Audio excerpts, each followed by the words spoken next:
Hello again, everyone, and thank you for joining us for this week's Gospel Talk. We'll be hearing from a Gospel from John this weekend, wherever we choose to worship on Saturday or Sunday, or even if you are watching Mass on TV. You'll be hearing from the Gospel of John this 17th Sunday in Ordinary Time. And this week's Gospel is one that we've heard before. And we've heard different versions of it depending on which gospel we're reading. But this week, it is from the Gospel of John and through the eyes of the Johannine school, the people that wrote this gospel, followers of the Apostle John. So let us hear what this gospel has to tell us. I will give you my thoughts and how it reaches me, and then I would ask that you take that with you when you hear it again this weekend, and let the message that comes into your heart be the message that is for you and you alone. So let us begin. A reading from the Holy Gospel according to John. Glory to you, O Lord. Jesus went across the Sea of Galilee, and a large crowd followed him because they saw the signs he was performing on the sick. He went up on the mountain, and there he sat down with his disciples.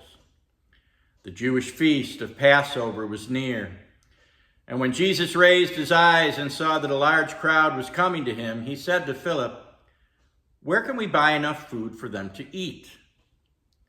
He said this to test Philip, because he himself knew what he was going to do. Philip answered him, 200 days' wages worth of food would not be enough for each of them to even have a little. One of his disciples, Andrew, the brother of Simon Peter, said to him, "There is a boy here who has 5 barley loaves and 2 fish, but what good are these for so many?" Jesus said, "Have the people recline." Now there was a great deal of grass in that place, so the men reclined, about 5,000 in number. Then Jesus took the loaves, gave thanks, and distributed them to those who were reclining, and also as much of the fish as they wanted. When they had had their fill, he said to his disciples, "Gather the fragments left over, so that nothing will be wasted." So they collected them and filled 12 wicker baskets with fragments from the 5 barley loaves that had been more than they could eat. When the people saw the sign he had done, they said, "This is truly the prophet, the one who is to come into the world." And since Jesus knew that they were going to come and carry him off to make him king, he withdrew into the mountain alone. The Gospel of the Lord. Praise to you, Lord Jesus Christ. This is a very, very important gospel because in this gospel, Jesus made himself known as the food that lasts forever, the bread of life, the bread that can never be finished. Now, anything that we humans in our finite minds cannot understand, we call a miracle.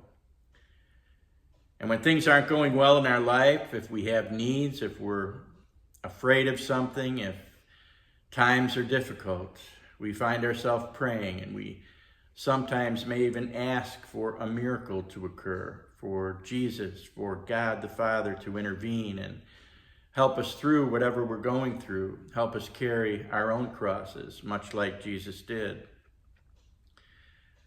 But too often, much too often, we forget that the solution to our problem is always Jesus. This crowd was mammoth. It was huge. It mentions 5,000 men. There were more than men there. There were women there. There were children there. But in John's gospel, he refers to 5,000 men. And I'm telling you that to be able to feed a crowd that large with 5 barley loaves and 2 fish, well, that was quite a feat to be done, especially in front of so many. And not only were they fed, there were 12 baskets left over from what they were given. The feeding of this mammoth crowd teaches us that no matter how difficult life is, no matter how difficult something is that we are forced to deal with, there's nothing that Jesus cannot handle. There's nothing that we and Jesus cannot handle if we have faith. If we take our problems to Jesus, we will find that everything seems somehow to fall in place. Our problems may not immediately go away, but things will begin to change as our faith becomes stronger. Little things will begin falling into place, and things will happen in the best way possible for us. We just have to remember that there is no task too large for Jesus to help us through it. Jesus told us to remember him during the Holy Eucharist by eating his body and drinking his blood, because through this we will dwell in Jesus and Jesus will dwell in us. Keep that in mind this day, today, and every day that you can. There's nothing that you cannot tackle without Jesus at your side. And as long as we take that to heart, love those as Jesus loved us, and love the Father with everything we have, everything will slowly begin to turn into our favor. I hope you have a wonderful 17th Sunday in Ordinary Time. And remember, open your hearts, open your ears, hear what the gospel says to you again, and take that message to heart and make it your very own. God bless you all. Thanks for joining us, and I look forward to joining you again next week. Take care.